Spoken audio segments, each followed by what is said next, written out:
Bonjour à toutes et à tous et bienvenue à ce nouveau Webinar House. Aujourd'hui, nous allons décrypter toutes les tendances vues au salon Maison et Objets. Le salon Maison et Objets est un moment fort attendu des professionnels de la décoration, du design et de l'art de vivre. 2 fois par an, depuis 1995, en janvier et en septembre, ce salon rassemble les marques, les acheteurs, les tendanceurs, décorateurs et autres architectes d'intérieur pour écrire le futur de la maison. House était encore une fois au rendez-vous et vous a concocté un résumé des temps forts. Avec moi aujourd'hui, il y a Claire, rédactrice en chef du magazine House France.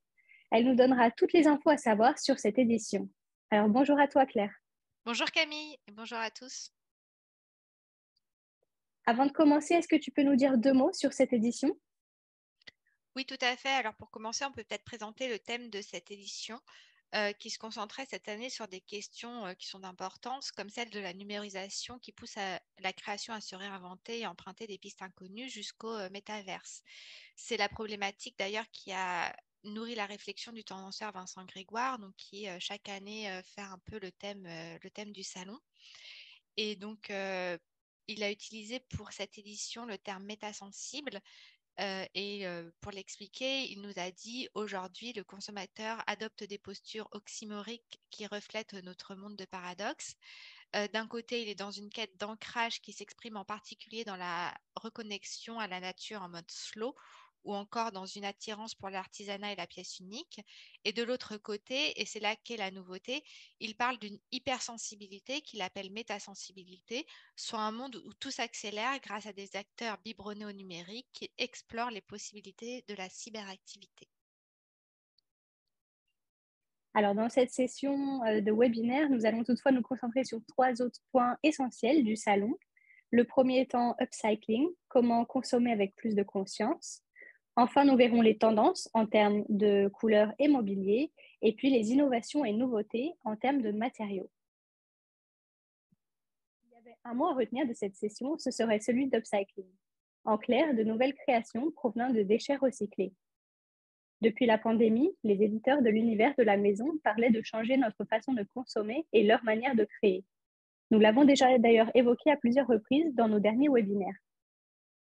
Oui, tout à fait. L'upcycling était vraiment au cœur de cette édition et on a vu de nombreux résultats de cette démarche à travers des pièces de mobilier et qui sont étonnantes et qui sont surtout issues de chutes de fabrication. Donc, nous avons par exemple repéré cette chaise que l'on voit au centre de l'écran, qui est signée par le collectif Furniture for Good, donc une manufacture française de mobilier éco-conçu. Le siège noir est en PEHD, donc soit du polyéthylène haute densité, qui est issu de gaines électriques et son effet moucheté provient d'anciens emballages de produits cosmétiques. Ensuite, en haut à droite, on voit les composantes de matériaux issus du recyclage comme le pavé. Donc, c'est une matière qui est élaborée par la société SAS Minimum à Aubervilliers. Elle est semblable à des plaques de terrazzo et elle est fabriquée à partir de paillettes de plastique thermocompressées qui sont issues d'emballages alimentaires. Donc, c'est une matière thermoformée qui sert ensuite à la fabrication d'objets divers comme des assises de chaises, des plateaux de table et même des vasques de salle de bain. Ensuite, en bas à droite, on voit le produit Auto 97.5 de Noma Edition. Donc, c'est un objet d'art de la table en céramique qui contient 97,5% de matière recyclée et qui a été dessiné par le studio Jean-Marc Gady. Ensuite, on peut ajouter à cette sélection un matériau qui est signé par la jeune société Pierre Plume. Donc, c'est une société qui a été mise à l'honneur par le tremplin des jeunes pousses Future on Stage du Salon Maison et Objets. Et donc, il s'agit de panneaux à coller ou suspendre qui sont fabriqués à partir d'effilochés de textiles recyclés à 70% et qui permettent notamment d'améliorer l'acoustique dans une pièce. Vous avez aussi interviewé le tendanceur François Bernard pour savoir comment l'univers de la maison va évoluer au cours des années à venir. Il a relaté que nous tendons vers un mode plutôt que vers une mode et qu'il faudra aussi reconsidérer hier, maintenant et demain en étant avant tout dans une démarche de l'instant présent. Il faudra juxtaposer les notions de design et d'historicité, de naturalité et de technologie. L'idée de patrimoine ne sera plus vécue comme un passé isolé, tout comme la réalité augmentée deviendra une nécessité fonctionnelle. Concentrons-nous maintenant sur les grandes tendances en termes de couleurs, matériaux, motifs et mobilier. Nous avons vu et revu le motif de l'arrondi la saison précédente. 2023 marquera l'avènement du damier. Le voici dans un usage d'ailleurs assez inattendu avec de la laine bouclée sur les lampes et de table de chez Bazar de Luxe. À noter d'ailleurs que la rayure épaisse est l'un des autres motifs géométriques fortement appréciés cette saison. Oui, en parlant aussi de tendances que l'on avait déjà vues l'an dernier, il y a aussi la laine bouclée qui persiste et signe cette année. Donc au début, on l'a repérée sur les canapés et là, elle s'emparait un peu plus des chaises et des poufs. Mais surtout, la laine vierge qui la composait se matine un peu maintenant de polyester et voire se réinvente carrément en fibres exclusivement synthétiques, ce qui permet un entretien facilité et davantage de longévité. Donc, tu viens d'évoquer la laine, le canapé qui a vraiment été la pièce phare du salon et est devenu la touche mode par excellence dans tous nos intérieurs. Cette saison, il faudra donc choisir entre un canapé cintré en laine bouclée et crue ou un confortable sofa en velours côtelé. Oui, c'est vrai. Mais par contre, le choix de la table basse sera beaucoup plus aisé que celui du canapé, car c'est incontestablement le travertin qui s'impose sur cette pièce de mobilier, quelle que soit la forme. Le travertin est une roche calcaire qui provient d'une sédimentation en eau douce et de couleur crème à jaunâtre. Elle est reconnaissable car elle présente des petits trous ou traces de fossilisation, ce qui en fait un matériau minéral et organique. Alors, toujours dans les tendances que nous avions déjà vues avant dans les précédentes sessions, il y a le rotin, miroir ou lampe, les matières naturelles sont vraiment toujours à l'honneur. Oui, tout à fait. Et il y a aussi une dernière tendance mobilier que je voudrais souligner, qui est le renouveau du tapis. Car c'est vrai que depuis des années, on a beaucoup vu, enfin, le tapis chouchou était le tapis d'inspiration berbère. Mais là, 2023, ça change. Et le nouveau tapis est moins artisanal, plus technologique. Grâce à des nouveaux procédés, il est possible désormais de créer des tapis aux formes irrégulières, en particulier organiques, avec notamment des grands aplats de couleurs qui ressemblent un peu, qui se rapprochent un peu de la tendance color block qu'on observe au niveau des couleurs. Et d'ailleurs, en parlant de couleur, utilisée comme un remède au contexte actuel, la couleur était vraiment au cœur une nouvelle fois de cette nouvelle édition. La couleur s'affirme aujourd'hui comme un antidote puissant face aux crises, mais aussi face à une tendance à l'uniformisation des codes esthétiques internationaux. C'est en tout cas ce qu'analysait la tendanceuse Elisabeth Le Riche en introduction de sa traditionnelle exposition What's New sur le salon, dont le thème d'ailleurs cette année était Color Power. Donc, est-ce que tu pourrais nous parler des grandes tendances au niveau des couleurs? Oui, bien sûr, on peut faire un zoom sur les couleurs phares que nous avons remarquées lors de cette édition et dont nous ont parlé les tendanceurs. Donc, pour commencer, il y a les verts qui sont toujours très sollicités et populaires. Ils se retrouvent sur les éléments des différentes collections qui étaient présentées. Et il a aussi été mentionné par le tendanceur François Bernard, qui a signé cette année l'exposition Kaléidoscope des espaces What's New.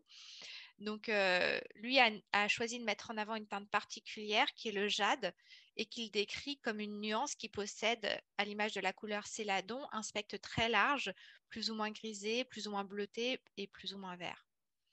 Ensuite, il y a aussi les jaunes dans leur version ocre. Donc, les jaunes, eux, viennent ensoleiller cette palette tout en lui apportant beaucoup de lumière, mais ils ne prennent pas non plus la vedette. Ils sont là par petites touches.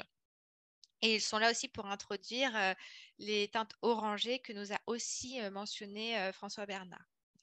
Ensuite, il y a les bordeaux. Donc, les bordeaux comprennent des nuances plus prononcées allant de l'orange vif au brique qui est un peu plus dynamisant. La brique était particulièrement présente sur cette édition. Et enfin, pour s'inscrire dans la tendance du camailleux que l'on connaît déjà depuis plusieurs années, les briques et les bordeaux trouvent leurs homologues dans des teintes plus claires que sont les roses éteints, les roses pâles, un peu pamoison. Ils sont nombreux cette année et ils apportent cette sensation de douceur que l'on aime ressentir dans son intérieur et dont on ressent le besoin actuellement. Et toujours dans cette thématique de la douceur, il y a la couleur beige qui fait son grand retour pour habiller les intérieurs et que l'on apprécie pour son côté épuré et intemporel. Pour François Bernard, d'ailleurs, les beiges sont très présents avec les marrons et évoquent les couleurs de la peau. Ensuite, une autre teinte que nous n'avons pas encore évoquée, mais qui trouve toujours sa place dans les objets et les meubles pour la maison, c'est le bleu. On l'a vu notamment dans l'exposition Color Power d'Elisabeth Le Riche. et elle nous a expliqué que c'était un autre parti pris qui associe découpe géométrique et courbes ondulatoires dans des tonalités de bleu électrique, de bordeaux et de bleu clair. Donc c'est un peu ce que l'on voit sur la photo au centre de l'écran. Ensuite, pour finir, on peut revenir sur une autre utilisation de la couleur qui a été mentionnée aussi par Elisabeth Le Riche et qui est celle des couleurs infusées. Donc pour décrire cette utilisation, elle parle de tonalités qui évoquent l'aurore et l'aube, mais aussi la palette arc-en-ciel avec des halos aux effets apaisants. Passons à présent aux tendances en termes de matériaux. L'équipe éditoriale a fait la rencontre de l'architecte Anna Moussinet, qui exerce depuis une vingtaine d'années comme architecte d'intérieur et qui a pour credo, je cite, la matière n'est pas qu'une réponse technique à un besoin fonctionnel.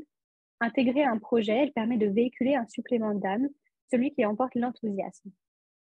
Donc, est-ce que tu pourrais nous expliquer rapidement les grandes tendances en termes de matériaux, Claire? Oui, bien sûr, mais alors plutôt que de tendance, on parlera ici de nouveautés et d'innovation. Donc parmi les matériaux qu'on a découverts avec cet architecte, donc il y avait tout ce qui était matériaux upcyclés dont on a parlé précédemment, comme le pavé, dont là d'ailleurs on voit une utilisation sur une lampe en bas à gauche. Mais l'architecte nous a aussi beaucoup parlé de béton, donc notamment de béton cellulaire, comme le pan-béton de la société Concrete LCDA. C'est un matériau architectural à base de béton fibré et l'architecte a retenu en particulier le modèle fouetté designé par Rodolphe Parente que l'on voit ici. Ensuite, Anna Moussinet nous fait aussi découvrir la maison néerlandaise Wonderwall Studio, donc qui est spécialisée en panneaux muraux décoratifs en bois, qui sont également utilisables en plaquage de portes.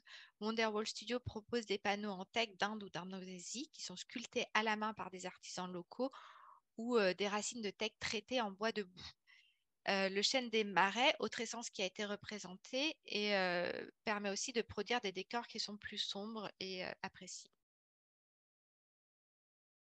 Merci beaucoup, Claire. Voilà, c'est tout pour cette session. Merci encore une fois de m'accorder un peu de ton temps pour revenir sur les grandes tendances et innovations phares de cette édition Maison et Objets.